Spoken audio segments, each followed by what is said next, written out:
បាទសួស្តីបងប្អូនអរគ្នាខ្ញុំមកលាងម៉ាស៊ីនស៊ីណាមួយទៀតម៉ាស៊ីននេះគាត់ប្រើប្រាស់ដូចជាមិនយូរដែរប៉ុន្តែអត់ដឹងថាម៉េចទេដោយសារគាត់ល្វីទៅវាលាន់វាស្អិតអីចឹងណាវាលាន់វាស្អិតហើយដល់ពេលយើងឆែកមើលយើងឃើញថាប្រេងនៅក្នុងម៉ាស៊ីនបដាខ្លាញ់នៅក្នុងម៉ាស៊ីនវាអ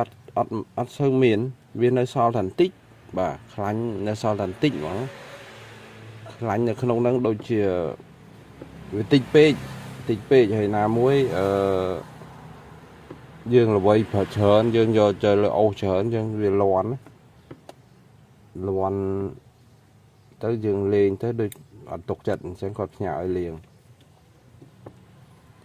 បាទនេះឃើញអត់មានខ្លាញ់អញ្ចឹងបងប្អូនត្រូវការលាងដាក់ខ្លាញ់បងប្អូនអាចតាក់ទងមកបានតាមរយៈលេខទូរស័ព្ទនៅលើ profile បាទមាន2ខ្សែតាក់ទងមកតាម Telegram ក៏បានហើយម៉ាស៊ីននឹងមួយទៀតវាមានគ្រាប់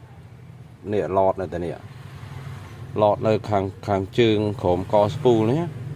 វាជាប់បងប្អូនត្រូវការដូរអាចតាក់ទងមកបានហើយម៉ាស៊ីនស៊ីណា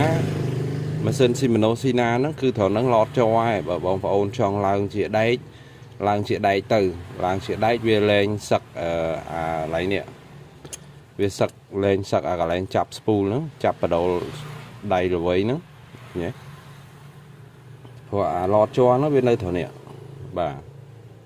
វានៅត្រង់ហ្នឹងកាលណាយើងដូរហើយអាហ្នឹងដៃនេះលែងឃ្លួងហើយដៃនេះយើងល្វីអញ្ចឹងលែងឃ្លួងហើយក៏ធូរជួយឲ្យធូរជាងមុនដូចគ្នាហើយអាទៅហ្នឹងក៏វាសំខាន់ដែរកាលណាយើងអូសត្រីមកអាហ្នឹងហើយវាអ្នកល្វីខ្សែទុកចូលនៅក្នុងស្ពូលនេះវាល្វីខ្សែទុកចូលក្នុងស្ពូលនេះអញ្ចឹងបើសិនជាអាទៅហ្នឹងវាឃ្លួងវាទប់អត់ជាប់អាទៅហ្នឹងហើយដែលវាធ្វើឲ្យសឹកអាជើងនេះ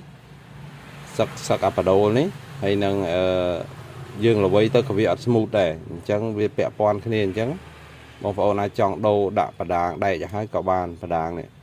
ដូរទៅវាស្មូតជាងមុនហើយវាល្អជាងមុនបាទបងប្អូនអាចតាក់ទងបានតាមរយៈលេខទូរស័ព្ទនៅខាងលើ profile បាទអរគុណបាយបាយ